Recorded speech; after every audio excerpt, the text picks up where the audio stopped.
இந்த நாளிலும் கர்த்தருடைய வார்த்தைக்கு நேராக கடந்து செல்ல போகிறோம். அதுக்கு முன்பதாக வழக்கமாக நாம் செபிக்கிறதன்படி வட இந்தியா ஊழியர்களுக்காக நீங்கள் செபியுங்கள். பாஸ்டர் அஜய்குமார் அவர்களுக்காக நாம் ரொம்ப நாளாக ஜெபித்துட்டு வருகிறோம். அவருடைய மனைவிக்காக சுக பிரசவத்துக்காக செபித்தோம். கர்த்தர் பிரசவத்தை கட்டளையிட்டார். அருமையான மகளை கர்த்தர் கொடுத்தார். எனவே அவர் நம்முடைய அங்கமாக செயல்படுகிறார்கள். அது மாத்திரமல்ல, அவருடைய மனைவி கொஞ்சம் சுகவீனமாக இருக்கிறது. அதற்காக செபியுங்கள். அருமையான பாஸ்டர் வட இந்தியா பகுதியிலே பிரசாத் பால் பாஸ்டருக்காக மற்றும் சத்தீஸ்கர் பகுதியிலே உமேந்திர சிங்குக்காக செபிக்க முடியும் நண்பாக கேட்டுக்கொள்கிறேன். அவர்கள் எல்லாம் ஒரு சில சூழ்நிலையின் காரணமாக ஆன்லைன் ஊழியங்கள் செய்ய முடியவில்லை, தடைகளாக இருக்கிறது என்று சொல்லியிருக்கிறார்கள். எனவே அவர்களை நீங்கள் கவனத்தில் வைத்து அவர்களுக்காக செவியுங்கள். தொடர்ந்து நாம் பொருட்படுத்திருக்கிற சீசத்துவ பயிற்சிகளுக்காக ஜெபிக்கும்படி அன்போடு கூட கேட்டுக்கொள்கிறேன். சீசத்துவ பயிற்சி வகுப்புகள் அங்கே நடைபெறுகிறது, ஆன்லைன் வகுப்புகள் நடைபெறுகிறது. அது அவைகளுக்காகவும் தொடர்ந்து ஜெபியுங்கள். நம்முடைய மிஷனரிமார்களுக்கான உதவித்தொகைகள் தடையில்லாமல் செல்ல கர்த்தர் உதவி செய்திருக்கிறார். தொடர்ந்து ஜெபியுங்கள். எல்லா மாதங்களும் கர்த்தர் உதவி செய்யும்படி நீங்கள் ஜெபிக்கும்படி கேட்டுக்கொள்கிறேன். மாத்திரமல்ல, இங்கே நடைபெறுகிற சீசத்துவ பயிற்சிகள் அருமையான சகோதரன் எட்வின் மற்றும் சகோதரன் புருஷோத்தமன் நடத்துகிறார்கள். அடியேனு கூட நடத்துகிறேன். இவைகளுக்காகவும் ஜெபிக்கும்படி அன்பாக கேட்டுக்கொள்கிறேன்.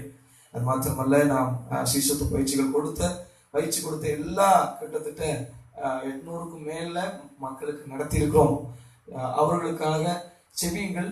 அவர்களிடத்திலிருந்து அதிலிருந்து ஒரு சிலரை செலக்ட் பண்ணி நாம் திரும்ப இந்த குரூப்புகளில் நாம் லிங்க் பண்ணியிருக்கிறோம். அவர்களுக்காக கூட செபிக்கும்படி கேட்டுக்கொள்கிறேன். தொடர்ந்து நம்முடைய அருமையான சகோதரர் அருண் பிரிட்டோ வாஞ்சலின் அவருடைய திருமணம் கடந்த வாரத்திலே நடத்தி முடிக்க கர்த்தர் உதவி செய்தார். தொடர்ந்து திருமணத்துக்கு நிச்சயிக்கப்பட்டிருக்கிற பிள்ளைகள் இந்த லாக்டவுன் நிமித்தம் திருமணம் நடத்த முடியாமல் இருக்கிறது. அவைகளுக்காக செபிக்கும்படி கேட்டுக்கொள்கிறேன். ஞானஸ்தான வகுப்புகள் நடைபெற்றுக் கொண்டிருக்கின்றன. ஞானஸ்தான வகுப்புகளில் கலந்து கொள்கிறதை வாழ்த்துகிறேன். தொடர்ந்து ஞானஸ்தான வகுப்புகளில் பங்கு பெறுகிற நீங்கள் வேத வசனத்தை அதிகமாய் நேசித்து வாசித்து கடைபிடிக்கும்படி அன்போடு கூட கேட்டுக்கொள்கிறேன். புதிதாக ஞானஸ்தானத்துக்கு ஒப்பு கொடுத்தவர்களும் என்னை தொடர்பு கொள்ளும்படி கேட்டுக்கொள்கிறேன். அது மட்டுமல்ல, உங்களுடைய காணிக்கைகள், தசம பாகங்கள், சிறப்பு காணிக்கைகள், மிஷனரி காணிக்கைகள் செலுத்த விரும்புகிறவர்கள் நம்முடைய church account Carmel foundation ministries KVB பேங்கை பயன்படுத்தும்படி கேட்டுக்கொள்கிறேன். எல்லோரும் பயன்படுத்தி வருகிறீர்கள். பயன்படுத்தி வருகிற உங்களை வாழ்த்துகிறேன். கர்த்தர் உங்களை நிறைவாய் ஆசீர்வதிப்பாராக. ஒருவேளை அந்த அக்கௌண்ட் பயன்படுத்த முடியலன்னா ஜிபேல 94478571 என்கிறதான அக்கௌண்டை நீங்கள் பயன்படுத்தும்படி கேட்டுக்கொள்கிறேன். எனவே இந்த வாரத்திலே திருமண நாள், பிறந்த நாள் கொண்டாடுவதை நான் வாழ்த்துகிறேன். கர்த்தர் உங்களை ஆசீர்வதிப்பார். அதை தொடர்ந்து பிரசவத்துக்காக காத்திருக்கிற பிள்ளைகளுக்காக செபியுங்கள்.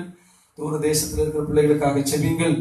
புதிய காரியங்களுக்காக செபித்து கொண்டிருக்கிற அவைகளுக்காக பிரயாசிக்கிற ஒவ்வொருவருக்காக கூட செபிக்கும்படி அன்போடு கூட கேட்டுக்கொள்கிறேன். கர்த்தர் உங்களை ஆசீர்வதிப்பார். கர்த்தருடைய நாமம் மகிமைப்படுவதாக. அன்பு கர்த்தருடைய பிள்ளைகளே, இந்த காலை வேளையிலே தொடர்ந்து நாம் செபித்து கர்த்தருடைய வார்த்தைக்கு நேராய் நாம் கடந்து செல்ல போகிறோம். எனவே இந்த காரியங்களை நீங்கள் கவனத்தில் வைத்துக் கொள்ளும்படி அன்போடு கூட கேட்டுக்கொள்கிறேன். கர்த்தருடைய நாமம் மகிமைப்படுவதாக. எனவே நாம் தலைகளை தாழ்த்தி ஆண்டவரை நோக்கி பார்ப்போம். நீங்கள் அன்பு தகப்பனே, இந்த காலை வேளையிலே நாங்கள் கர்த்தாவே பிறந்த நாள் கொண்டாடுகிற பிள்ளைகளுக்காக, திருமண நாள் கொண்டாடுகிற பிள்ளைகளுக்காக செபிக்கிறோம். பிரசவத்துக்காக காத்திருக்கிற பிள்ளைகளுக்காக கூட நாங்கள் செபிக்கிறோம். தேவரீர் உடைய பிள்ளைகள் கர்த்தாவே ஸ்தோத்திரம் பத்தாவே ஒவ்வொரு காரியங்களையும் கர்த்தர் ஆசீர்வதியும். ஆண்டவர் பிறந்த ஆண்டவர் நாட்களில் காலெடுத்து வைக்கிற பிள்ளைகளுடைய வாழ்க்கையில விசேஷமாய் திருமண ஆண்டுல காலெடுத்து வைக்கிற பிள்ளைகளுடைய வாழ்க்கையில புதிய காரியங்களை கர்த்தர் செய்வீராக. மகிமையாய் கர்த்தர் நடத்தும்படி செபிக்கிறோம். அவர்களை நாங்கள் வாழ்த்துகிறோம், ஆசீர்வதிக்கிறோம். உடைய கிருபையும் சமாதானமும் என்றென்றைக்கு அவர்களோடு கூட இருக்கும்படி செபிக்கிறோம். விசேஷமாய் அது மாத்திரமல்ல ஆண்டவரே, இந்த நாளிலுமாய் ஆண்டவரே ஸ்தோத்திரிக்கிறோம். கர்த்தாவே பிரசவத்துக்காக காத்திருக்கிற பிள்ளைகளுக்காக செபிக்கிறோம். அவர்களையும் கர்த்தர் ஆசீர்வதியும். அது மாத்திரமல்ல இந்த நாளிலும் ஆண்டவரே உடைய சமூகத்திலே கர்த்தாவே தூர தேசத்தில் இருக்கிற பிள்ளைகளுக்காக ஜெபிக்கிறோம். ஆண்டவரே ஸ்தோத்திரிக்கிறோம். ஒவ்வொருவரையும் கர்த்தர் ஆசீர்வதிக்கும்படி ஜெபிக்கிறோம். ஆண்டவரே எல்லா பாதுகாப்பை கர்த்தர் தரும்படி ஜெபிக்கிறோம். ஆண்டவரே அப்பாவை ஸ்தோத்திரிக்கிறோம். சீசத்துவ பயிற்சி வகுப்புகளுக்காக, சபை நிறுவுதல் பயிற்சி வகுப்புகளுக்காக, இதை நடத்துகிற எங்களுடைய ஆண்டவரே லீடர்ஸ்களுக்காக, எங்களுடைய டீக்கன்ஸ்க்காக, எங்களுடைய கமிட்டிக்காக, ட்ரஸ்டீஸ்க்காக எல்லாருக்காக நாங்கள் ஜெபிக்கிறோம். கர்த்தர் ஒவ்வொருவரையும் ஆசீர்வதியும். ஆண்டவரே அவரவர்களுக்கு கொடுக்கப்பட்ட பொறுப்பை உணர்ந்து நிதானமாய் சரியாய் செயல்பட கர்த்தருடைய ஆவியானவர் உதவி செய்வீராக. விசேஷமாய் உடைய வார்த்தைக்காக ஜெபிக்கிறோம். கர்த்தர் ஆசீர்வதித்து தாரும். உடைய பிள்ளைகள் காணிக்கைகளை கைகளை வைத்திருக்கிறார்கள், அதை கர்த்தர் ஆசீர்வதியும்.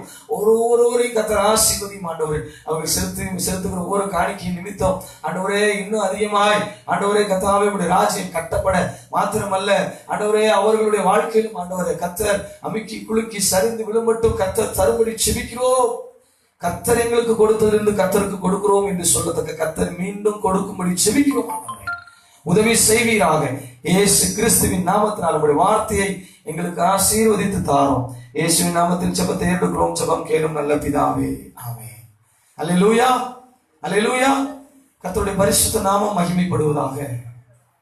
இந்த நாளிலும் கர்த்தருடைய வார்த்தைக்கு நேராய் நாம் கடந்து செல்ல போகிறோம். கர்த்தருடைய வார்த்தை இந்த நாளிலும் கடந்த வாரத்திலே ஒரு தலைப்பை நாம் போட்டிருந்தோம்.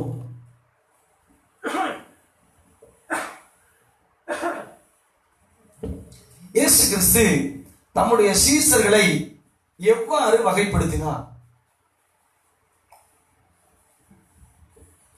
How Jesus classified his disciples. அவருடைய சீசர்களை எவ்வாறு வகைப்படுத்தினார் என்று பார்த்தோம். இதுல பல படிகள் இருக்கிறது. ஆனால் மிக முக்கியமான படிகளை எவ்வளவு வேகமா பார்க்க முடியுமோ கர்த்தருக்கு சித்தமானால் ஒரு 5 படிகளை குறித்து சொன்னால் உங்களுக்கு பிரயோஜனமா இருக்கும் என்று நான் விசுவாசிக்கிறேன். அது ஒரு நியூமரிக்கல் பேட்டர்ன்ல இருக்கிறது. அது எண்களாக கொடுக்கப்பட்டிருக்கிறது. அந்த எண்களின் அடிப்படையிலே குணாதிசயங்கள் இந்த வகைப்படுத்துகிற காரியங்கள்ல ஒரு கம்பேரிட்டிவ் ஸ்டடியாக நாம் பார்த்தால் அது மிக பிரயோஜனமா இருக்கும். இதை நாம் மேக்சிமம் நாங்க எங்க சீசத்துவ பயிற்சியில இன்ட்ரோடக்ஷன் வகுப்புல நாங்க பயன்படுத்துறது வழக்கம். ஆனால் இங்கே இதை எதற்காக சொல்ல வேண்டும் என்று அல்லது இதை உங்களுக்கு போதிக்க வேண்டும் என்று நினைக்கிறேன் என்று சொன்னால், நீங்கள் எப்படி கிறிஸ்துவுக்குள் சீசர்களாக வளர வேண்டும் என்கிற காரியத்தை குறித்து இது தெளிவாக உங்களுக்கு விளக்கி காண்பிக்கும் என்பதுல சந்தேகமே இல்லை. அதனாலதான் இதை விளக்கி காண்பிக்க வேண்டும் என்று விரும்புகிறேன். அன்பான கர்த்தருடைய பிள்ளைகளே, சீசர்களை எவ்வாறு அவர் வகைப்படுத்தினார் என்பதற்கு முன்பதாக 2 விஷயங்களை நாம் நன்றாக தெரிந்திருக்க வேண்டும். ஒன்று, சீசர்கள் என்றால் யார்? யார் சீசர்கள் என்று அழைக்கப்பட்டார்கள்? Who is disciples? Who is disciple? யார் சீசன்? இதெல்லாம் கொஞ்சம் நமக்கு தெரிந்திருக்க வேண்டியது அவசியமா இருக்கிறது. மத்தேயு சுவிசேஷம் 16ஆம் அதிகாரம் 24ஆம் வசனத்தை வாசிக்கும் போது, சீசர்கள் என்றால் இயேசுவை பின்பற்றுகிறவர்கள். இன்னும் கொஞ்சம் கூடுதலா சொன்னா வசனங்களை நான் சொல்லுகிறேன், நீங்க நோட் பண்ணி கொண்டு வைத்துக் கொள்ளுங்கள். இவைகள் எல்லாம் என்ன சொல்லுகிறது என்று நான் ஒரு சில பாயிண்ட்களை நான் உங்களுக்கு மென்ஷன் பண்ணுகிறேன். லூக்கா எழுதின சுவிசேஷம் 14ஆம் அதிகாரம் 26, 27, லூக்கா எழுதின சுவிசேஷம் 9ஆம் அதிகாரம் 23, அது மாத்திரமல்ல யோவான் 8ஆம் அதிகாரம் 31ஆம் வசனங்கள். இவைகளை வாசிக்கும் போது இங்கே இந்த வசனங்கள் எல்லாம் சொல்லுகிறது, சீசர்கள் என்பவர்கள் பின்பற்றுகிறவர்கள். அவர்களுக்கு ஆண்டவர் கொடுத்த சிலுவை என்கிற அந்த பாரத்தை, அந்த சுமையை, அந்த ஒருவேளை இந்த உலகத்தின் காரியங்களை சுமந்து, அந்த சிலுவையை சுமந்து இயேசுவின் பின் செல்கிறவர்கள். அவர் சொல்லியிருக்கிறார், என் சிலுவையை சுமந்து என் பின் செல்லாதவன் எனக்கு சீசனா இருக்க மாட்டான். ஒருவன் தாயையும் தகப்பனையும் சகோதரியையும் விட்டு அல்லது வெறுத்து என்னை பின்பற்றாவிட்டால் அவன் எனக்கு சீசனா இருக்க மாட்டான். 15ஆம் அதிகாரம் 8ஆம் வசனத்திலே யோவான் எழுதின சுவிசேஷத்திலே சொல்லப்படுகிறது, மிகுந்த கனிகளை கொடுக்கிறவன் எனக்கு சீசனாய் இருக்கிறான், பிதாவினுடைய அன்புக்கு பாத்திரனாய் இருக்கிறான். அன்பான கர்த்தருடைய பிள்ளைகளே, தன்னைத்தான் வெறுத்து தன் சிலுவையை எடுத்துக்கொண்டு இயேசுவை பின்பற்றுகிறவன், இது எல்லாத்துக்கும் சேர்த்து காமனா ஒரு வேர்டு கொடுத்தா, தன்னார்வமாக அர்ப்பணித்து இயேசுவை பின்பற்றுகிறவன். Who is disciple? You voluntarily committed to follow Jesus Christ. இயேசுவை பின்பற்றுவதற்காக இயேசுவை பின்பற்றுவதற்காக தன்னை அர்ப்பணித்து எல்லாவற்றையும் தியாகம் செய்து அவரை பின்பற்ற வேண்டும் என்று தன்னார்வமாக ஒரு உறுதி எடுத்து கொண்டவன். அவனுக்கு பேர் தான் சீசன். சபையில 5000 பேர் இருக்கலாம், ஒருவேளை 5 சீசர்கள் தான் இருக்கலாம். இப்ப நம்ம பார்க்க போகிறோம். 5000 பேர் இருந்தார்கள், 4000 பேர் இருந்தார்கள். அந்த கூட்டத்தில் வெகு சிலரே சீசர்கள் இருந்தார்கள். இயேசு 5 அப்பங்களை 7 அப்பங்களை அப்படி பகிர்ந்து கொடுக்கும் போது 5000 பேருக்கும் 4000 பேருக்கும் பகிர்ந்து கொடுக்கும் போது அங்கே 12 சீசர்கள், அப்போஸ்தலர்கள் என்று அழைக்கப்படுகிற 12 சீசர்கள் தான் இருந்தார்கள். எனவே நாம் ஒரு விஷயத்தை நன்றாக புரிந்து கொள்ள வேண்டும். எஸ், 12 சீசர்கள் தான் முக்கியமா? அப்ப 12 சீசர்கள் போதுமே? அப்ப சபையில 12 சீசர்களை தான் உருவாக்க வேண்டுமா? தேவனுடைய நோக்கம் என்ன? இவைகள் எல்லாவற்றையும் தெரிந்து கொள்வதற்கு முன்பு நான் இதை சொன்னேன். சீசர்கள் என்றால் தன்னார்வமாக இயேசுவை பின்பற்றுகிறவர்கள். தன்னார்வமாக இயேசுவை பின்பற்றினால் அவர்கள் போதகரை பின்பற்றுவார்கள். தன்னார்வமாக இயேசுவை பின்பற்றினால் அவர்கள் சபையை பின்பற்றுவார்கள். அந்த கவனிங்கள். ஒருவேளை சபையை பின்பற்ற நாம் அழைக்கும் போது, போதகர்களை பின்பற்ற அழைக்கும் போது அவர்கள் இயேசுவை பின்பற்றுவதை விட்டுவிட நேரிடும். எங்க சபை பின்னாடி வாங்க, எங்க சபையில இவ்வளவு ரூல்ஸ் ரெகுலேஷன்ஸ், எங்களுடைய சபையில இவ்வளவு நல்ல விஷயங்கள் செய்கிறோம், உண்மைதான். ஆனால் அவர்கள் இயேசுவை பின்பற்றுகிறார்களா என்றால் ஒரு பெரிய கேள்விக்குறி இருக்கும். You may follow any denominations, it doesn't matter. You may follow any Pentecostal or non-Pentecostal or mainline or CSI or any denomination in the world. But here is a question for you. Are you following Jesus Christ? If you follow Jesus Christ, you should be a voluntary follower of Jesus Christ. நீங்கள் இயேசுவை பின்பற்றுகிறவரானால் தன்னார்வமாக இயேசுவை பின்பற்றுகிறவராக இருக்க வேண்டும். சபைக்கு அப்பாற்பட்டு, போதகர்களுக்கு அப்பாற்பட்டு, உலகத்தில் இருக்கிற பைலாவுக்கு அப்பாற்பட்டு இயேசுவை பின்பற்றுகிறவராக இருக்க வேண்டும். இதுதான் சீசன் என்கிற ஒரு அடையாளம். இரண்டாவதாக, what is the purpose Jesus made disciples or made disciples? இயேசு சீசர்களை உருவாக்கின நோக்கம் என்ன?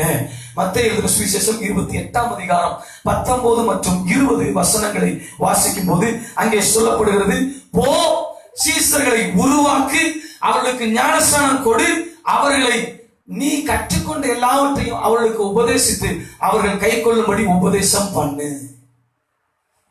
The 3 work, 3 வேலைன்னு சொல்லுவாங்க, ஆனா தமிழ்ல 4 வேலை மாதிரி இருக்குது. போய் சீசராக்கு அப்படிங்கிறது ஒரே வேலைன்னு சொல்லுவாங்க. நான் இதை கொஞ்சம் பிரிச்சு கூட சொல்லுறேன். போ, முதல்ல போ. ஏன்னா இந்தியாவில் இருக்கிற நிறைய சபைகள்ல போ என்கிற வார்த்தைகள் இல்லை. எவ்வளவு பெரிய முதிர்ந்த பிள்ளையா இருந்தாலும் நம்முடைய குடும்ப செட்டப் அப்படிதான் இருக்கு. ஒற்றுமையா இருக்கணும், கூட்டு குடும்பமா இருக்கணும். பல நேரங்கள்ல குடும்பத்தை பிரிச்சு விடும்போது குடும்பம் வளரும் என்பது நமக்கு தெரியறதில்லை. கூட்டு குடும்பமாவே இருக்கணும்னு சொல்லி நாம, அவனால வேதம் என்ன சொல்றது, அவர்கள் ஒரே மாம்சமா இருக்கிறாங்க, அதனால குடும்பத்தை பிரிச்சு விடு, அவங்க நல்லா இருக்கணும். உறவை பிடிக்காத குடும்பத்தை அவங்க நல்லா இருக்கும்படி அவர்களும் பிரிச்சு விடு, அவங்க தனி குடும்பமா நீ எப்படி இருக்கிறியோ அதே போல அவங்க வளரணும் அப்படின்னு சொல்லி வேதம் சொல்லுது.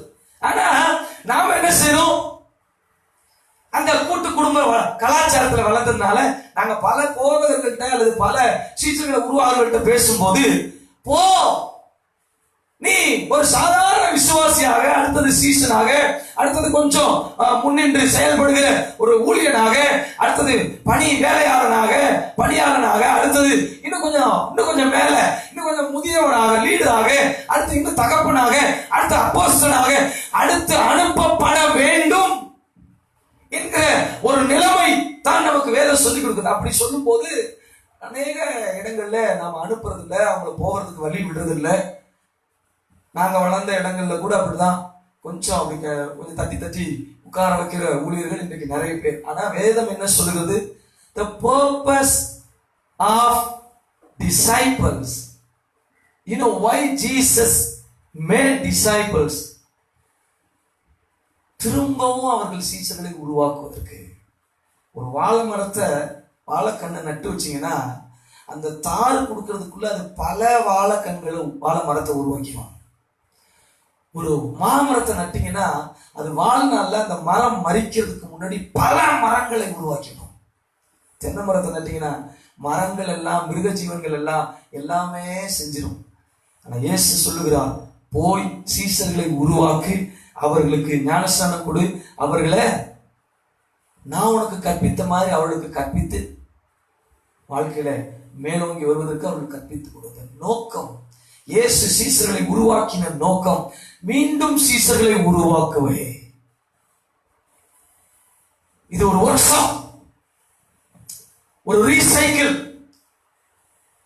சீசன் திரும்ப சீசனை உருவாக்க முடியும். இப்ப பல சபைகள்ல சீசர்கள் உருவாக்க முடியல. காரணம் என்னன்னா அவங்க சீசனா இருந்தா தான் அவங்க சீசனை உருவாக்க முடியும்.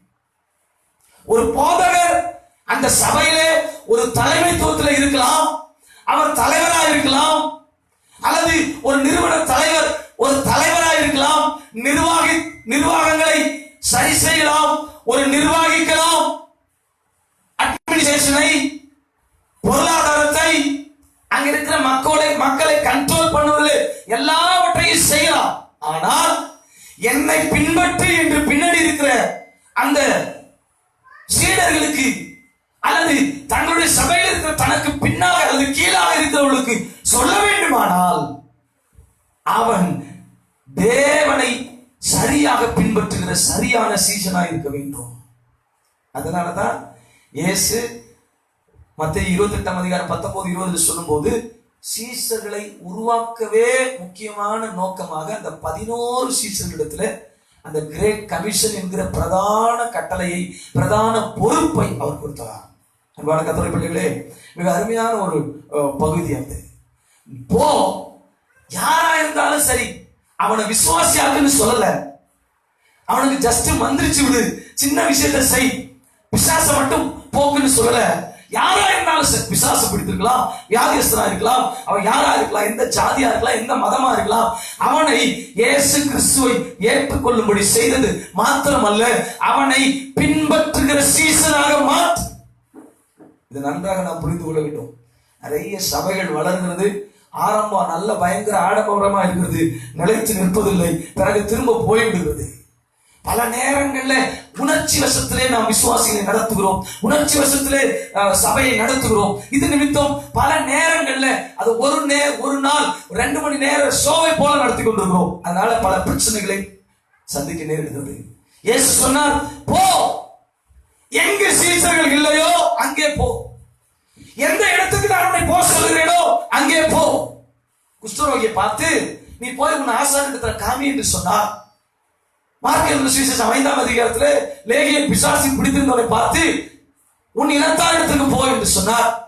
சமாரிய ஸ்திரீயிடத்துல அவள் ஒன்றுமே சொல்லவில்லை. அவள் ஓடி போய் அவளோடு நட்பாய் இருந்த அன்பாய் இருந்த எல்லாரையும் அவளுடைய பாதத்தின் அருகிலே அழைத்து கொண்டு வந்து விட்டாள். ஒவ்வொருவருக்கும் ஒரு இடத்தை காண்பித்து போன்னு சொன்னார். இது காமனான காலிங். அதுக்கு அர்ப்பணிக்கிற பாருங்க, அப்பதான் அந்த காலிங் கன்ஃபார்ம் ஆகுது, அது இன்னும் உறுதி ஆகுது. அப்ப போகணும். போற வேலை எதற்காக? சீசர்களை உருவாக்குவதற்கு தான். சீசர்களை உருவாக்க வேண்டும், அவர்களுக்கு ஞானஸ்நானம் கொடுக்க வேண்டும். அது மாத்திரமல்ல, அவர்களுக்கு உபதேசம் பண்ண. நான் என்ன கற்றுக்கொண்டேன், இப்ப நல்லா கவனிங்க. இந்த உபதேசம் பண்ற விஷயத்துல ரொம்ப முக்கியமான விஷயம், நான் எந்த அளவு ஆண்டவரோடு நெருங்கி போய் கொண்டிருக்கிறேன், அவருடைய உபதேசத்தை கை கொண்டுகிறேனோ அந்த அளவு தான் நான் அவர்களுக்கு உபதேசம் பண்ண முடியும். கற்றுக்கொள்ளாதத, எனக்கு தெரியாதத கெஸ்ஸிங்ல அல்லது ஏதோ ஒரு விஷயத்துல தெரிஞ்ச மாதிரி காமிச்சுக்கிறதுக்காக உபதேசம் பண்ணுவதற்கு உபதேசம் என்று சொல்ல முடியாது. ஏற்றுக்கொள்ளக்கூடியவைகள் மட்டும்தான் உபதேசம். ஏற்றுக்கொள்ளக்கூடியதை நான் உபதேசம் பண்ணணும்னா நான் ஏற்றுக்கொண்டிருந்தா தான் நான் உபதேசம் பண்ண முடியும். எனவே இயேசு கிறிஸ்து சீசர்களை உருவாக்கின நோக்கம் சீசர்களை உருவாக்குவதற்கு. அது மாத்திரமல்ல, கனி கொடுக்கும்படி உருவாக்கினார், சாட்சியுள்ளவர்களா இருக்கும்படி உருவாக்கினார். வெளிச்சத்தை போல, உப்பை போல, ஈஸ்ட போல. ஒரு சாப்பாட்டுல கொஞ்சம் உப்பு போடுறோம்னா கொஞ்சமா தான் உப்பு போடுவோம். ஆனா உப்பே போடலன்னா அது டேஸ்டே இல்லாம போகும். இயேசு சீசர்களை பார்த்து சொன்னா, நீங்க உலகத்துக்கு உப்பா இருக்கிறீங்க, நீங்க உப்பு போடும் போதுதான் இந்த உலகம் கொஞ்சம் டேஸ்டா மாறும். அப்ப நீங்க உலகத்துக்கு சீசர்களா இருந்து நான் சொல்ற மாதிரி மற்றவர்கள் சீசர்களா ஆக்கக்கூடிய ஒரு பெரிய ஒர்க் ஷாப்பை செஞ்சுட்டு இருக்கிறீங்க. வேதம் சொல்லுகிறது, தேறினவன் குருவை போல இருப்பான். தேறின சீசன் எப்படி இருப்பான்? குருவை போல. அப்ப அவரை போல மாற்றுறத நோக்கத்துக்காகத்தான் சீசர்களை உருவாக்கினார். பிலிப்பியர் நிருபம் 3ஆம் அதிகாரத்தில் சொல்லப்படுது, நான் எதற்காக பிடிக்கப்பட்டேனோ அதை பெற்றுக்கொள்ளும்படி ஆசையா தொடர்புகிறேன். எதற்காக பிடிக்கப்பட்டேனோ அதற்காக அதை நிறைவேற்றும்படி பவுல் சொல்றாரு. அது மாதிரி அப்ப ஆண்டவர் கொடுத்த வேலையை நிறைவேற்றுறதுக்காக சீசர்களை என்ன செஞ்சிருக்கிறாங்க? தெரிந்திருக்கிறார். வேகமா இப்ப நாம அந்த 5 பகுதியை குறித்து பார்க்க போகிறோம். இதுல அந்த ஒரு சில முக்கியமான காரியங்களை நான் சொல்லுகிறேன், நீங்க நோட் பண்ணிக்கொள்ளலாம். இயேசு திரளான மக்களை பார்த்து பிரசங்கம் பண்ணினார். முதலாவது திரளான மக்களை பார்த்து பிரசங்கம் பண்ணார். திரளான மக்கள் அவரிடத்தில் வந்தார்கள். மார்க்ல சொல்லும்போது கூட அவரிடத்துல வந்தவர்கள் எல்லாரையும் அவர் சொஸ்தமாக்கினார். திரளான திரளான திரளான, அதுக்கு பேர் பிக் கிரவுட். பெரிய கிரவுட் அவரிடத்துல வந்தது. வந்தபோது அவர் உபதேசம் பண்ணினார், பேசினார், பிரசங்கம் பண்ணினார், வியாதியஸ்தர்களை சுகமாக்கினார், பிசாசு பிடியிலிருந்து நீக்கினார். அப்படி சொல்லி பல விஷயங்கள் அவர்களுடைய தேவைகளுக்காக, அவருடைய எதிர்பார்ப்புகளுக்காக இயேசுவிடத்தில் வந்தபோது இயேசு எல்லாவற்றையும் செய்து முடித்தார். இரண்டாவதாக 5000 பேர் 4000 பேர் வந்தார்கள். மத்தேயு எழுதின சுவிசேஷம் 14ஆம் அதிகாரம் 21ஆம் வசனத்திலே 5000 பேருக்கு 5 அப்பங்களையும் 2 மீனையும் கொண்டு 5000 பேரை போஷித்தார். திரளான கூட்டத்திலிருந்து அடுத்த ஒரு வார்த்தை, ஒரு சின்ன எடிபிகேஷன் என்ன சொல்லப்படுகிறது? 5000 பேர். அந்த 5000 பேருடைய அல்லது 4000 பேருடைய சுவாபம் ஒன்றாக இருக்கிறபடினாலே மத்தேயு எழுதின சுவிசேஷம் 16ஆம் அதிகாரம் 9ஆம் வசனத்திலே 4000 பேர் என்று சொல்லப்படுகிறது. நன்றாய் கவனிங்கள். இந்த கூட்டத்திலே சீசர்கள் இருக்கிறார்கள், வியாதியஸ்தர்கள் இருக்கிறார்கள், பிசாசின் பிடியில் இருக்கிறவர்கள் இருக்கிறார்கள். மாத்திரமல்ல, ஆண்டவரிடத்திலே ஏதாயிலும் கிடைக்குமா அவருடைய உபதேசத்தை கேட்க வந்தவர்கள் இருக்கிறார்கள். வேதபாரகர்கள், பரிசேயர்கள், இவை குற்றம் சாட்டும்படி வந்தவர்களும் இருக்கிறார்கள். இது இரண்டாவது கூட்டம். மத்தேயு எழுதின சுவிசேஷம் 15ஆம் அதிகாரம் 34 to 38 வரைக்கும் வாசிக்கும் போது கூட இந்த 4000 பத்தி சொல்லப்பட்டிருக்கிறது. குறிப்பாக சுவிசேஷங்கள் எல்லாவற்றிலுமே கூட அது ஞாபகப்படுத்தப்படுகிறது. நன்றாய் கவனிங்கள். இயேசு செய்த அற்புதங்களையும் அடையாளங்களையும் ஒரு சில சுவிசேஷத்திலே நாம் எண்ணிக்கைகளை கொடுக்கப்பட்டிருப்பதை குறித்தும் வாசிக்கிறோம். இது இந்த இரண்டாவது கூட்டம். முதல் கூட்டம் திரளான கூட்டம். Is uncountable. Maybe we can say uncountable. இரண்டாவது countable, maybe 5000 or 4000, but both are same. இந்த கூட்டத்துக்கு பேரு இவர்களும் இயேசுவை பின்பற்றினார்கள், இயேசுவுக்கு பின் சென்றார்கள். ஒருவேளை சுகத்துக்காக, அல்லது ஒருவேளை பிசாசின் பிடியிலிருந்து நீங்குவதற்காக, அல்லது ஒருவேளை ஆண்டவர் ஏதாவது ஒரு சாப்பாடு கொடுப்பார் என்று கூட வந்திருக்கலாம். மூன்றாவது கூட்டம் அப்போஸ்தலர் புத்தகம் 1ஆம் அதிகாரம் 14-15 வசனங்களை வாசிக்கும் போது அங்கே சொல்லப்பட்டிருக்கிறது. அங்கே மேல் வீட்டறையிலே இயேசுவுடைய தாயாரும் அவருடைய சீசர்களும் ஏறக்குறைய 120 பேர் மேல் வீட்டறையிலே பயத்தோடு கூட காத்திருந்தார்கள்.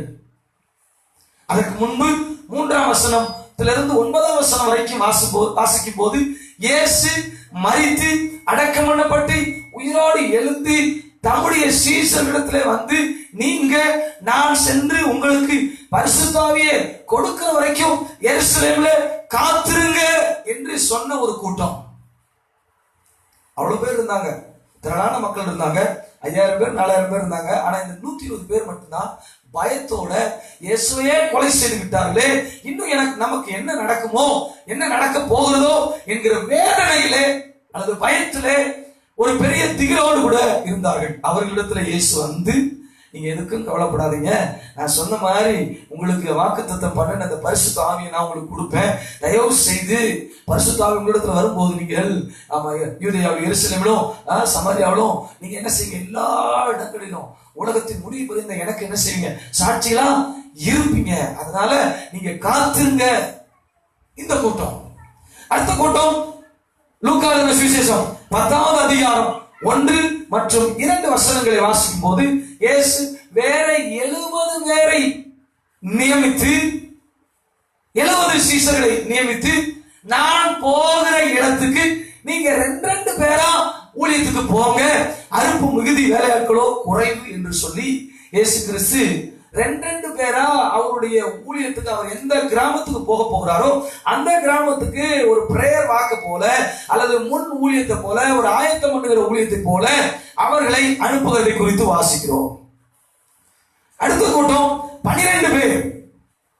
நன்றை கவனிங்கள், 12 பேர். லூக்கா எழுதின சுவிசேஷம் 9ஆம் அதிகாரத்திலே 12 பேரை பார்த்து இயேசு கிறிஸ்து அவர்களுக்கு வல்லமையும் அதிகாரத்தையும் கொடுத்து வியாதியஸ்தர்களை சுகமாக்கவும் பிசாசின் பிடியில் இருக்கிறவர்களை விடுதலையாக்கவும் அவர்களை அனுப்பினார். இது கொஞ்சம் வித்தியாசமான டாஸ்க். இப்ப இது வரைக்கும் அவங்களுக்கு பரிசுத்த ஆவியினுடைய அனுபவத்தை கொடுத்தார். இந்த ஊழியத்துக்கு போகிற கூட்டத்தை சொல்லும் போது நீங்க வலிக்கு எதையும் எடுத்துட்டு போக கூடாது, யார்கிட்டையும் வாங்கக்கூடாதுன்னு சொல்றாரு. ஆனா இந்த 12ஆம் அதிகாரத்துல இந்த குறிப்பா இந்த 12 பேரை பார்த்து சொல்லும் போது அவர் சொல்றாரு, வல்லமையும் அதிகாரத்தையும் கொடுத்து. யோவான் 6ஆம் அதிகாரத்துல 60ஆம் வசனத்துல சொல்லப்படுகிறது, இது கடினமான உபதேசம். அவர் சொல்றாரு, என் மாம்சத்தை புசித்து என் ரத்தத்திலே பானம் பண்ணாதவனுக்கு என்னிடத்துல பங்கு இல்லை அப்படின்னு சொல்றாரு. உடனே இது கடினமான உபதேசம், இது யார் கேட்பா அப்படி சொல்லி இயேசுவை விட்டு பின்வாங்கி போகிறார்கள் ஒரு கூட்டம். இயேசு அவருடைய உபதேசத்தை பண்ணும்போது ஒரு சிலர்கள் இயேசுவை விட்டு பின்வாங்கி போகிறார்கள். 67ஆம் வசனத்துல அந்த 12 பேரை பார்த்து இயேசு ஒரு கேள்வி கேட்கிறார்.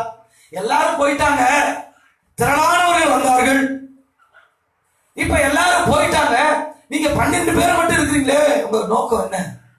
அப்ப அவர் சொல்ற, அவங்க எல்லாம் சொல்றாங்க, நித்திய ஜீவ வார்த்தைகள் உங்களிடத்தில் தான் இருக்குது, வேற யாரிடத்தில் போகும்? அப்ப அவருடைய வார்த்தையை சரியாக உணர்ந்து பின்பற்றுகிற கூட்டமாக இந்த 12 பேர் இருக்கிறதை பார்க்கிறோம். லாஸ்ட் சப்பர்ல அந்த 12 பேர் தான் உட்கார்ந்து இருக்கிறாங்க. இயேசு பரவேறுவதற்கு முன்பு அந்த 12 பேரை தான் பார்க்கிறார். அங்க 11 பேர் கூட சொன்னார். அவருடைய வியாகுலங்களை வெளிப்படுத்தும் போது, அதாவது சாதாரணமாக வெளிப்படுத்தும் போது கூட அவர் அந்த 12 பேர்கிட்ட தான் வெளிப்படுத்துகிறார். இது ஒரு கூட்டம்.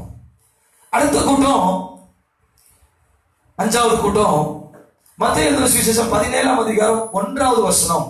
அங்க வாசிக்கும் போது பேதுரு, யாக்கோப்பு, யோவான் என்கிற 3 பேரை குறித்து வேதம் சொல்கிறது. 12 பேர் இருக்கிறாங்க. அந்த 12 பேர் இருந்தாலும் கூட கெத்செமனே தோட்டத்தில் போகும்போது 9 பேரை ஒரு இடத்துல இருக்க சொல்லிட்டு இவங்க 3 பேரை மட்டும் அழைச்சிட்டு போய் அந்த 3 பேரையும் ஒரு இடத்துல இருக்க சொல்லிட்டு கல்லறையின் தூரம் போய் அவர் வியாகுலப்பட்டு வேதனையோடு கதறி ஜெபிக்கிறதை பார்க்கிறோம்.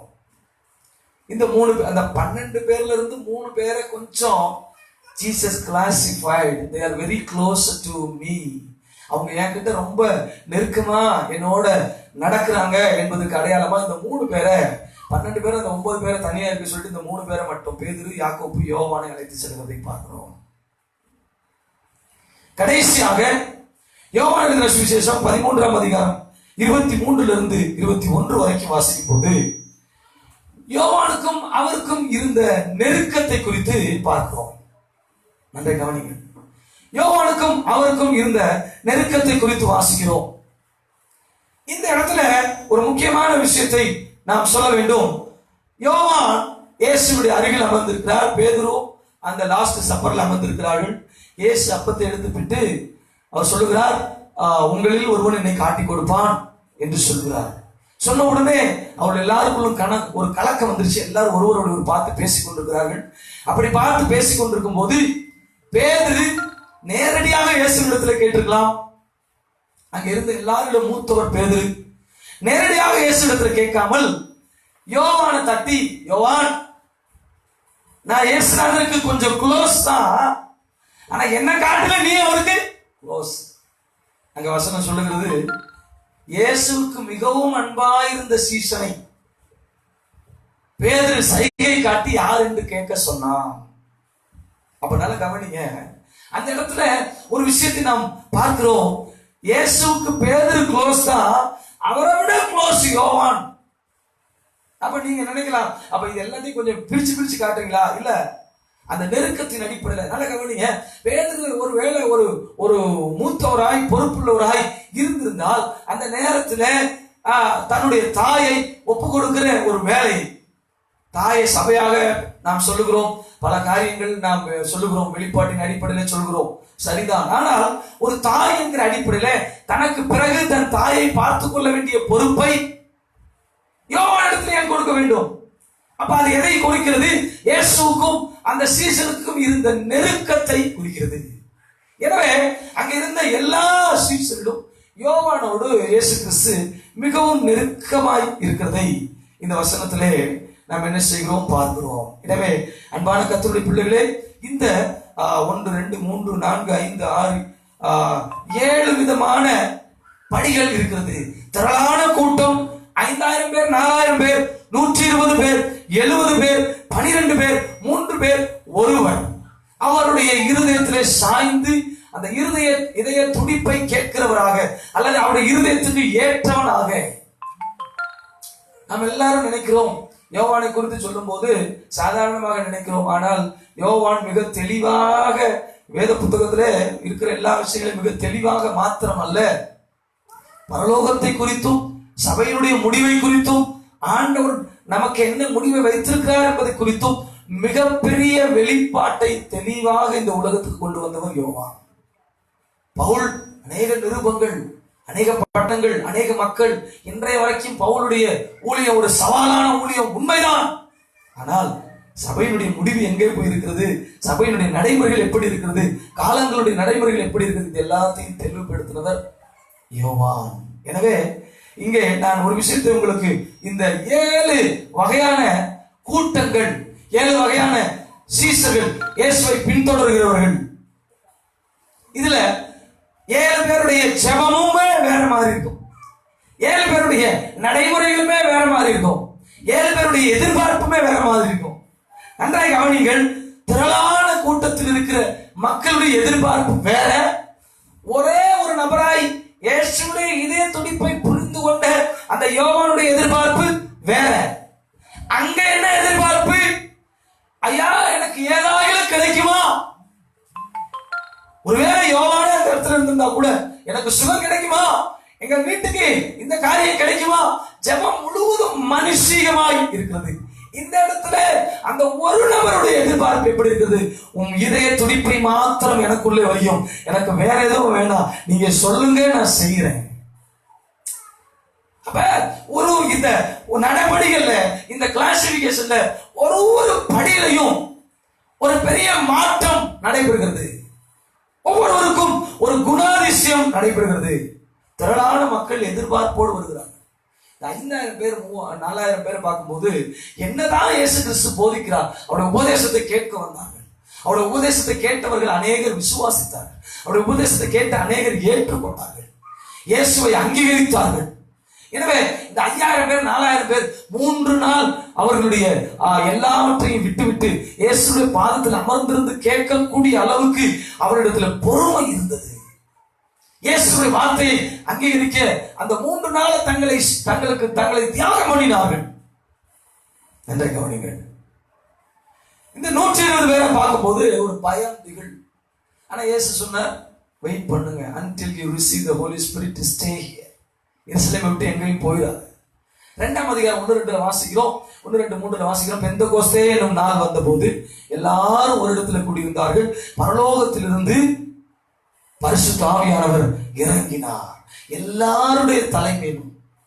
பரலோகத்திலிருந்து தெய்வீக அக்கினி இறங்கினது எல்லாருடைய தலைகள் மேலும். அந்த 120 பேர் எல்லாருடைய தலைகள் மேலும் பிரிந்திருக்கிற அக்கினிமயமான நாவு எல்லார் மேலும் காணப்பட்டது. எல்லாரும் அந்நிய பாஷையிலே பேசினார்கள். தைரியமாய் பேதுரு பிரசங்கம் பண்ணினார். அப்ப இதெல்லாம் ஒரு அனுபவத்தை காண்பிக்கிறது. அப்ப ஒவ்வொரு அனுபவமும் ஆண்டவரிடத்துல நெருங்கி வருகிற அல்லது ஆண்டவரோடு நெருங்கி பின்பற்றுகிற ஒரு காரியத்தை காண்பிக்கிறது. இந்த 120 பேர்ல அபிஷேகத்தை பெற்றுக் கொண்டவர்கள் அதற்கு பிறகு சும்மா இல்லவே இல்லை. 1ஆம் அதிகாரம் 8ஆம் வசனம் அப்போஸ்தலர் புத்தகம் சொல்லுகிறது, பரிசுத்த ஆவி உங்களிடத்துல வரும்போது நீங்க எது வரைக்கும் சாட்சியா இருப்பீங்க? யூதேயாவிலும் எருசலேமிலும் சமாரியாவிலும் பூமியுடைய கடைசி பரியந்தம் எனக்கு என்ன செய்வீங்க? சாட்சியா இருப்பீங்க. உன் வீட்டுல, உன் ஜனத்துல, அது மாத்திரமல்ல உன் புறஜாதியில, பூமியுடைய கடைசி பரியந்தம் எங்க போனாலும் எனக்கு சாட்சிகளா இருப்பீங்க. 8ஆம் அதிகாரம் 1ஆம் வசனம் சொல்லுகிறது, அவர்கள் சிதறடிக்கப்பட்டு போனார்கள். சிதறடிக்கப்பட்டு போனவர்கள் எருசலேமிலும் யூதேயாவிலும் சமாரியாவிலும் அவர்கள் எங்கெல்லாம் சுற்றி திரிந்தார்களோ அங்கெல்லாம் அவர்கள் சபையை கட்டினார்கள். அவர்கள் வேதம் சொல்லுகிறது, எங்கெல்லாம் சிதறடிக்கப்பட்டு போனார்களோ அங்கெல்லாம் ஆண்டவருடைய ஊழியத்தை செய்தார்கள், சீசர்களை உருவாக்கினார்கள். அன்பான கர்த்தருடைய பிள்ளைகளே, அந்த பரிசுத்த ஆவியினுடைய அனுபவம் இந்த இடத்துல 120 பேருக்கு ஒரு அனுபவமாக நீங்கள் எடுத்துக்கொள்ள வேண்டும். அனுபவமாக ஆண்டவர் அவர்களை அங்க நடத்துகிறார். லூக்கா எழுதின சுவிசேஷம் 10ஆம் அதிகாரம் 1-2 வசனங்களை வாசிப்போம். வாசிக்க கேட்கும் போது அங்கே சொல்லப்பட்டது, லூக்கா எழுதின சுவிசேஷம் 10ஆம் அதிகாரத்துல இவைகளுக்கு பின்பு கர்த்தர் வேறே 70 பேரை நியமித்து தாம் போகும் சகல பட்டணங்களுக்கும் இடங்களுக்கும் அவர்களை தமக்கு முன்னே 2 பேராக அனுப்பினார். 2 பேராக அனுப்பினார். அப்பொழுது அவர் அவர்களை நோக்கி, அறுப்பு மிகுதி, வேலையாட்களோ கொஞ்சம். ஆகையால் அறுப்புக்கு எஜமான் தமது அறுப்புக்கு வேலையாட்களை அனுப்பும்படி அவரை வேண்டிக் கொள்ளுங்கள். நல்ல கவனிங்க, இந்த இடத்துல இயேசு கிறிஸ்து சீஷர்களை அறுவடை செய்யும்படிதான் அனுப்புகிறார். இந்த இடத்துல ஒரு கான்செப்ட், பல நேரங்கள்ல நாம டிராக்ஸ் கொடுக்கிறோம், வசனத்தை விதைக்கிறதாக சொல்லுகிறோம். வசனத்தை விதை என்று சொல்லி வேதத்துல ஆண்டவர் சொல்லல. அறுப்பு மிகுதி, வேலையாட்கள். ஒருவேளை நீங்க செய்யற வழிமுறைகள் இந்த காலத்துக்கு தேவையானதாக இருக்கலாம். ஆனால் இயேசு சீஷர்களை அனுப்பின நோக்கம் அறுவடை செய்யும்படி மட்டுமே. யார் விதைச்சது? அவரே விதைச்சிருக்கிறார். அப்ப நல்லா கவனிங்க, எல்லாருடைய இருதயத்துல விளைஞ்சிருக்குது பயிர், ஆள் இல்ல. அதனால 2 பேரை தாம் போகிற இடத்துக்கு அனுப்பினாங்க. இது ஒரு அனுபவம், ஒரு ஆயத்தம் பண்ணுகிற. யோவான் ஸ்நானகனை குறித்து வேதம் சொல்லுகிறது, அவன் கர்த்தருக்கு ஆயத்தம் பண்ணினான், வழியை ஆயத்தம் பண்ணினான். அதே போல இது ஒரு ஆயத்தம் பண்ணுகிற வேலையாக இவர்களை அனுப்புகிறார். ஒரு பிரேயர் வாக் போறது, அதாவது அந்த பகுதியில போய் அந்த பகுதியில ஒரு ப்ரீ அனலைஸ் பண்றது, ஒரு ஸ்ட்ராட்டஜிஸ் பார்க்கறது, ஒரு ஸ்டாட்டிஸ்டிக்ஸ் எடுக்கிறது, இந்த மாதிரி காரியங்களை கூட என்ன செய்யலாம் சொல்லலாம். அந்த பகுதியை அலைந்து சுற்றி திரிந்து கர்த்தருடைய வருகைக்கு மக்களை, பகுதியை ஆயத்தப்படுத்துகிற ஒரு வேலை.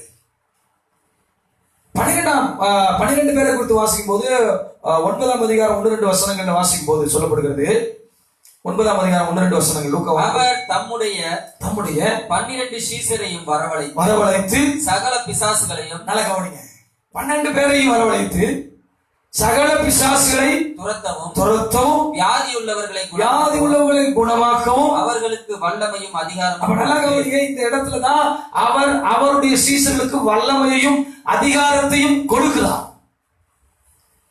நல்ல கவனிங்க, நான் யாருக்கு இப்ப என் கை இவ்வளவு நீளமா இருக்குது, அல்லது யாரு என்கிட்ட எந்த பொருளை பெற்றுக்கொள்ள முடியும், யாரு என்கிட்ட இருக்கிறார்களோ, என் சத்தத்தை கேட்கிற தூரத்துல யார் இருக்கிறார்களோ, நான் கொடுக்கக்கூடிய பொருளை வாங்கக்கூடிய தூரத்தில் யார் இருக்கிறார்களோ அவர்கள் தான் நான் கொடுக்கக்கூடியதை பெற்றுக்கொள்ள முடியும். இந்த வல்லமையும் அதிகாரத்தை குறித்து பார்க்கும்போது, வல்லமை என்கிற வேர்ட் நாம் தவறாக பல நேரங்கள்ல சொல்லப்படுகிறது. தவறோ சரியோ தெரியாது. ஆனால் ஆண்டவர் இந்த இடத்துல சொல்லக்கூடிய நோக்கத்தை நான் தியானிக்கிற கண்ணோட்டத்திலே வல்லமை என்பது சக்தியை குறிக்கிறது. ஒருவனுக்கு சக்தி இல்ல அப்படின்னு சொன்னா நிறைய வியாதிகள் அவனை தாக்குகிறதை குறித்து சொல்லுகிறோம். ஒரு சத்து இல்லாத மனுஷன் அடிக்கடி போறான், அடிக்கடி காய்ச்சல் வந்து சொல்றோம். ஆனா இங்க வேதம் என்ன சொல்லுகிறது? அவர்களுக்கு வல்லமையையும் அதிகாரத்தை கொடுக்கிறார். பிசாசுகளை துரத்த அதிகாரம் தேவை, வரம் தேவை. நல்ல வரம் இருந்தா தான் நல்ல வெளிப்பாடுகளை சொல்ல முடியும், உண்மைதான். வரம் இருந்தா தான் பிசாசை துரத்த முடியும், உண்மைதான். வரம் இருந்தா தான் சுகமாக்க முடியும், உண்மைதான். அதே நேரத்தில் உங்களை பாதுகாப்பதற்கு, உங்களுடைய சாட்சியை காத்துக் கொள்வதற்கு இந்த வல்லமை அவசியம். கனி என்கிற வல்லமை அவசியம். கனியை குறித்து நிறைய நாட்கள் பேசியிருக்கிறோம். கனி கொடுக்கிற அனுபவத்தை குறித்து நிறைய நாட்கள் பேசியிருக்கிறோம். கனி கொடுக்கிற அனுபவம் நமக்கு அவசியம். அப்ப கனி கொடுக்கிற அனுபவம் ஆண்டவர் சொல்லியிருக்கிற மிகுந்த கனிகளை கொடுப்பதனால எனக்கு சீசர்களா இருக்கு. அப்ப என்ன அர்த்தம்? கனி கொடுக்கிற வாழ்க்கையும் நமக்கு முக்கியம். அப்ப நல்ல கவனிங்க, இந்த கனியினால தான், கனி தான் நமக்கு பெரிய இம்யூனிட்டியை கொடுக்குது, சக்தியை கொடுக்குது. வரம் ஒரு சைடு, அது அதிகாரம் ஆண்டவர் கொடுத்திருக்கிறார். உலகத்தை, பாவத்தை, அக்கிரமத்தை, பிசாசை, பிசாசின் கிரியைகளை நீங்க இயேசுவின் நாமத்துல கட்டளையிடும் போது அது நடைபெறுகிறது. அதே நேரத்துல உங்களை சர்வை பண்றதுக்கு, நீங்க இன்னும் சக்தி நிறைந்தவர்களாய் மாறுவதற்கு இந்த கனி என்கிற வல்லமை நமக்கு அவசியமா இருக்கிறது. சோ இயேசு இந்த 12 பேரை முக்கியமா லாஸ்ட் சப்பர்ல அவரோட கூட உட்கார வைக்கிறாரு. அவருடைய காரியங்களை வெளிப்படுத்துகிறாரு. அவருடைய கிரேட் கமிஷனை கொடுக்கிறாரு. இந்த மாதிரி பல காரியங்களை இந்த 12 பேர்கிட்ட செய்கிறதை குறித்து வேதத்தில் வாசிக்கிறோம். இந்த 3 பேர், இந்த 12 பேர்ல இருந்து 3 பேரை எடுத்து அந்த 3 பேரை குறித்து 17ஆம் அதிகாரம், மத்தேயு 17ஆம் அதிகாரம் 1ஆம் வசனத்தில் வாசிக்கும் போது அங்கே மறுரூப மலைக்கு அழைத்து செல்கிறார். மத்தேயு எழுதின சுவிசேஷம் 14:16 நாளைக்கு பின்பு இயேசு பேதுருவையும் யாக்கோபையும் அவனுடைய சகோதரனாகிய யோவானையும் கூட்டிக் கொண்டு தனித்திருக்கும்படி மலையின் மேல், இந்த 3 பேரை கூட்டிட்டு போய் தான் தனித்திருக்கிறார். கெத்செமனே தோட்டத்திலே தனித்திருக்கிறார். இந்த மறுரூப மலையிலே தனித்திருக்கிறார். வாசிங்க. அவர்களுக்கு முன்பாக மறுரூபமானார். அப்ப ஆண்டவராகிய இயேசு கிறிஸ்து இந்த 3 சீஷர்களை அழைத்து கொண்டு போய் தன்னுடைய மறுரூப அனுபவத்தை கற்றுக் கொடுக்கிறார். இந்த மறுரூப மலையில 2 பேர் இவர்களுக்கு வெளிப்படுகிறார்கள். மோசேயும் எலியாவும் அந்த மறுரூப மலையில வெளிப்படுகிறார்கள். இவருடைய முகம் பிரகாசமாகிறது. 3 பேரும் அப்படி திகைத்து போய், யாரு இந்த 3 பேர்? பேதுருவும் யாக்கோபும் யோவானும் திகைத்து போய் பார்க்கிறார்கள். இயேசுவை பார்த்து கேட்கிறார்கள், மோசேயும் எலியாவும் வருவார் என்று எழுதியிருக்கிறபடி வந்து விட்டார்களே, நாம் இங்கே ஒரு கூடாரத்தை போட்டு நிலைவரமாக இருந்து விடுவோம். உடனே சொல்றார், இல்ல அந்த காலம் வரல, கொஞ்சம் அமைதியா இரு. என்னுடைய மறுரூபத்தை நான் உங்களுக்கு காண்பிக்கிறேன். நான் அனுதினமும் அந்த மறுரூப கிரியைகளை நடப்பிக்க விரும்புகிறேன். நான் உங்களை விட்டு பிரிந்து போனாலும் கூட இந்த மறுரூப அனுபவம் உங்களுக்கு தேவை. இன்னும் கொஞ்சம் நெருக்கமா இயேசுவை பின்பற்றுகிறவர்களுக்கு மறுரூப ரகசியத்தை வெளிப்படுத்துகிறார். ஒவ்வொருவருக்கும் ஆண்டவரோடு நெருங்க நெருங்க நெருங்க அவர் ஒரு ரகசியத்தை வெளிப்படுத்துகிறார். என்ன ரகசியம்?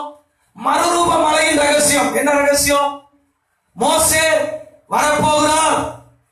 எதற்காக? நியாய பிரமாணங்கள் எல்லாம் ஒளிந்து போயின, நியாய பிரமாணங்களுடைய காலங்கள் ஒளிந்து போயின என்பதற்கு அடையாளத்துக்கு மோசேயும், பரிசுத்த ஆவியானவர் தான் செயல்பட போகிறார் என்கிற அடையாளத்துக்கு எலியாவும். மறுரூப மலையில ஒரு அடையாளத்தை அவர் காண்கிறார், ஒரு ரகசியத்தை சொல்லி கொடுக்கிறார். எப்பா, இனி என்ன நடக்கும் உங்களுக்கு தெரியல, என்ன நடக்க போறதுன்னு தெரியல என்று நீங்க நினைக்கிறீங்க. நான் உங்களுக்கு ஒன்று சொல்றேன், பாதிய எல்லாத்தையும் நான் உடைக்கல, எல்லாத்தையும் நான் நிறைவேற்றல. அதனால நியாயப்பிரமாணத்துக்காக அடையாளத்துக்காக, நியாயப்பிரமாணம் நிறைவேறும் அல்லது நியாயப்பிரமாணம் முற்றிலும் அப்படி இல்லை, நியாயப்பிரமாணத்தினுடைய நிறைவேற்றத்துக்காக, அழிவுக்காக, நியாயப்பிரமாணத்தின் அடையாளத்துக்காக மோசேயும், பரிசுத்த ஆவி இனி வரப்போகிறார், நான் உங்களோடு கூட இருக்கிறேன், நான் போன பிறகு பரிசுத்த ஆவி அனுப்ப போகிறேன், அந்த பரிசுத்த ஆவியானவர் உங்களை நடத்த போகிறார் என்பதின் அடையாளத்தை, இந்த ரகசியத்தை இவங்களுக்கு வெளிப்படுத்துறார். கெத்செமனே தோட்டத்துல போய் கதறி அழுது ஜெபிக்கும் போது வேதம் சொல்லுகிறது, கதறி அழுது ஜெபிக்கும் போது தேவதூதன் இறங்கி தேற்றினான். ஒரு முறை இயேசு ஜெபம் பண்ணி பதில் கிடைக்காம இருந்ததே இல்லை. ஆனா 3 முறை ஜெபம் பண்றாரு. முதல் முறை ஜெபிக்கிறாரு, 2வது முறை ஜெபிக்கிறாரு, 3வது முறை சொல்றாரு, ஐயோ நான் ஒரு முறை ஜெபம் பண்ணா ஜெபம் பதில் கிடைக்காம இருந்து, இந்த பாத்திரம் என்னை விட்டு நீங்கும்படி செய்யும், ஆயினும் என்னோட சித்தத்தின்படி அல்ல. யூதர்கள் இதை சொல்லும் போது இன்னும் டேஸ்டா, இன்னும் கொஞ்சம் வித்தியாசமா ரசனையா சொல்றாங்க. என்ன சொல்றாங்க? பிதா, குமாரன், பரிசுத்த ஆவி. பிதாவும் பரிசுத்த ஆவியும் வருத்தப்பட்டாங்க. அந்த திருத்துவம் ஒரு செகண்ட் உடைய போதே என்று சொல்லி வருத்தப்பட்டார்களாம். அந்த வருத்தத்தை தாங்க கூடாம இயேசு கிறிஸ்து கதறி அழுது ஜெபம் பண்ணார். ஐயோ, இப்படிப்பட்ட ஒரு சம்பவம் என் வாழ்க்கையில் வருகிறதே என்று இயேசு கதறி ஜெபம் பண்ணதாக யூதர்கள் அவருடைய பின்னணியிலிருந்து சொல்லுகிறார்கள். எப்படியோ இந்த ரகசியமான இடங்களில் ரகசியத்தை வெளிப்படுத்துகிற இடத்தில் இந்த 3 பேரை மட்டும்தான் அழைத்து கொண்டு போனார். பார்க்கிறாங்க, ஐயோ கதறி அழுது செபிக்கிறார். அவருடைய பாரத்தை அந்த 3 பேருக்கு வெளிப்படுத்தினார். அவருடைய இருதயத்தை அந்த 3 பேருக்கு வெளிப்படுத்தினார். அவருடைய மறுரூபத்தை அந்த 3 பேருக்கு வெளிப்படுத்தினார். இந்த ஒரு ஆள் குறித்து வாசிக்கும் போது யோவான் 13ஆம் அதிகாரம் 23 இருந்து 25 வரைக்கும் வாசிக்கும் போது வேதம் அந்த சமயத்தில் அவருடைய சீசரில் இயேசுவுக்கு அன்பானவனாய் இருந்த ஒருவன் இயேசுவின் மார்பிலே சாய்ந்து கொண்டிருந்தான். யாரை குறித்து சொல்லுகிறார் என்று விசாரிக்கும்படி சீமோன் பேதுரு அவனுக்கு சைகை காட்டினான். யோவானுக்கு சீமோன் பேதுரு சைகை காட்டினார். அப்பொழுது அவன் இயேசுவின் மார்பிலே சாய்ந்து கொண்டு ஆண்டவரே யார் என்றான். இயேசு பிரதியுத்தரமாக நான் இந்த துணிக்கையை தோய்த்து எவனுக்கு கொடுப்பேனோ அவன்தான் என்று சொல்லி துணிக்கையை தோய்த்து சீமோன் குமாரனாகிய யூதாஸ் காரியோத்திற்கு கொடுத்தார்.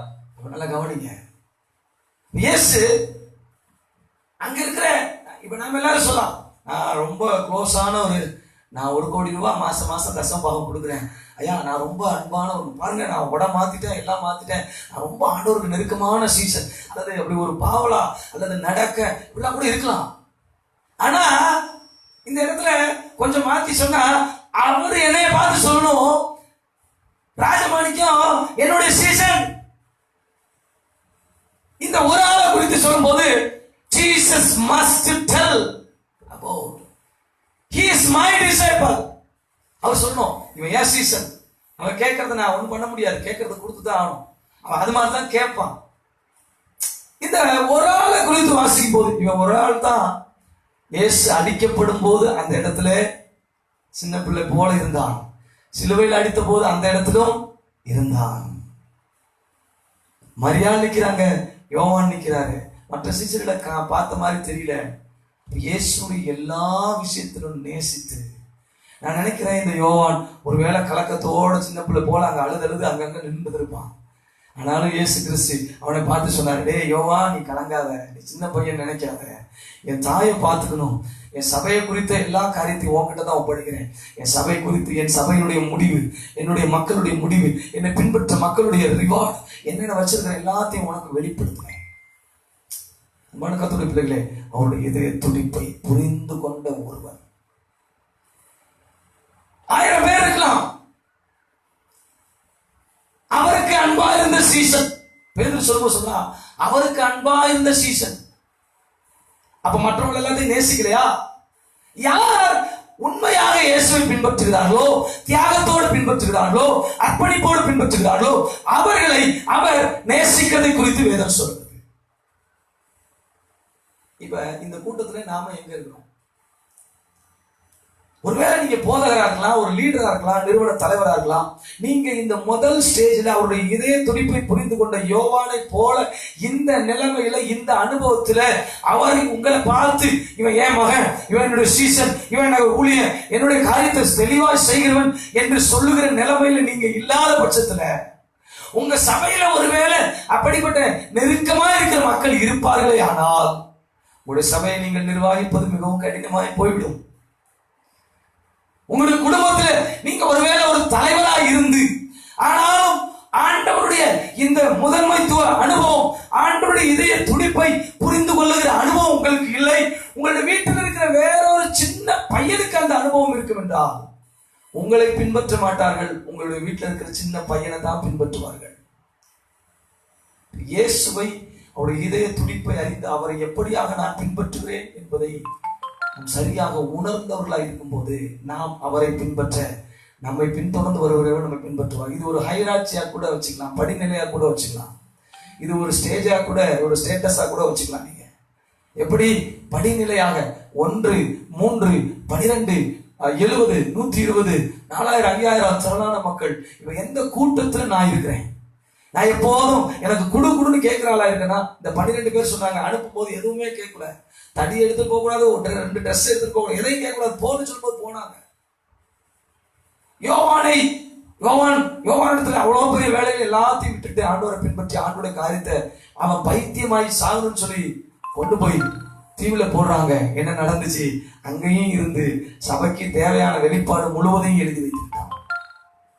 அன்பு கர்த்தருடைய பிள்ளைகளே, நாம் யாவரும் கண்களை மூடி நம்மை நாமே சற்று நிதானித்து பார்ப்போம். நம்மை நாமே சற்று நிதானித்து பார்ப்போம். நாம் யாராக இருக்கிறோம்? எந்த இடத்துல நிற்கிறோம்? இயேசுவை நேசிக்கிறோமா? அந்த நேசிக்கிற அளவு எப்படி இருக்குது? இந்த படிநிலைகள்ல நீங்க மேலேறி வர வேண்டும் என்று இயேசு விரும்புகிறார். மேலேறி வர வேண்டும். எப்படி மேலேறி வர வேண்டும்? இன்னும் நான் 20 வருஷம் ஆச்சு, 10 வருஷம் ஆச்சு, இன்னும் நான் திரளான கூட்டத்துல அடையாளத்தை, அற்புதத்தையும், பணத்தை எதிர்பார்க்கிற கூட்டமாகவே நான் இருக்கிறேனா? இல்ல சாப்பாட்டுக்காக இயங்குகிற கூட்டத்தை போலவே நான் இருக்கிறேனா? பரிசுத்த ஆவியின் அனுபவத்தை பற்றி எல்லாம் முடிந்து விட்டது என்று நினைக்கிறேனா? ஏதோ ஒரு 1-2 ஊழியத்தை செஞ்சுட்டு இது போதும், இதுக்கு மேல வளரக்கூடாதுன்னு நினைக்கிறேன்.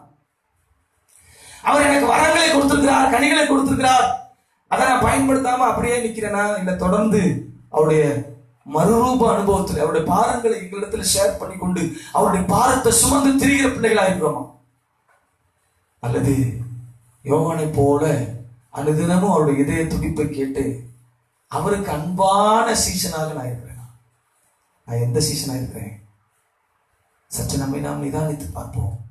தொடர்ந்து அவருடைய இதய துடிப்பை புரிந்து கொள்ளுகிறவராய், அவருடைய சபையாகிய, அவருடைய தாயாகிய, தாய் என்று சொல்லும்போது சபை என்று சொல்லுகிறார்கள், பல வெளிப்பாடுகள் சொல்லுகிறார்கள். நானும் உங்களை பார்த்து சொல்லுகிறேன், அவருடைய சீசர்களை உருவாக்குறவர்களாக, மீண்டும் உங்களைப் போலவே அவருடைய இதய துடிப்பை புரிந்து கொள்கிற சீசர்களை உருவாக்குறவர்களாக நீங்க இருக்கிறோமா? நன்றாய் ஒன்றை புரிந்து கொள்ளுங்கள். நீங்க எந்த அனுபவத்தில் இருக்கிறீர்களோ அந்த அனுபவத்தை மட்டும்தான், அந்த அனுபவத்தில் மட்டும்தான், அல்லது அதற்கு கீழாக இருக்கிற அனுபவத்தில் மட்டும்தான் சீசர்களை உருவாக்க முடியும். அவருடைய இதய துடிப்பை புரிந்து கொண்டால் மாத்திரமே அந்த அனுபவத்திலே நீங்க மற்றவர்களை நடத்த முடியும். எனவே இந்த கேள்வியோடு உங்களுடைய இருதயத்தில் இந்த கேள்வி என்றென்றைக்கு துணைத்துக் கொண்டிருக்கட்டும். நீங்கள் எப்படிப்பட்ட சீசர்களாக இருக்கிறீர்கள்? ஆனாலும் ஆண்டவர் அவருடைய இதய துடிப்பை புரிந்து அவருடைய அன்பிலே நிலைத்திருக்கும்படி உங்களை அழைக்கிறார். கேட்ட வார்த்தையின்படி நம்ம ஒப்பு கொடுப்போம். தொடர்ந்து மேலோங்கி வளருவோம். கர்த்தர் நம்மை ஆசீர்வதிப்பாராக. இயேசுவின் நாமத்தில் ஜெபத்தை எடுக்கிறோம். ஜெபம் கேள நல்ல பிதாவே. என் ஆத்துமாவே கர்த்தரை ஸ்தோத்திரி, என் முழு உள்ளமே பரிசுத்த நாமத்தை ஸ்தோத்திரி. என் ஆத்துமாவே கர்த்தரை ஸ்தோத்திரி, கர்த்தர் செய்த சகல உபகாரங்களையும் மறவாதே. நம்முடைய பிதாவாகிய தேவனுடைய அன்பும் கர்த்தராகிய இயேசு கிறிஸ்துவின் கிருபையும் பரிசுத்த ஆவியானுடைய அன்பின் ஐக்கியம் வழிநடத்தலும் பாதுகாவலும் இன்றும் மீண்டும் சதா காலங்களிலும் நம் அனைவரோடு இருப்பதாக. கர்த்தர் உங்களை ஆசீர்வதிப்பார். தொடர்ந்து ஜெபியுங்கள். உங்களை பார்த்து ஒரு கேள்வியை கேட்டுக்கொள்ளுங்கள். நான் எந்த சீசனா இருக்கிறேன்? ஆண்டவர் நேசிக்கிற சீசனாய் நீங்கள் இருக்க வேண்டும் என்று ஆண்டவர் விரும்புகிறார். அவருடைய சித்தத்தை செய்து முடிப்பீர்களாக. Have a nice day. God bless you. Thank you.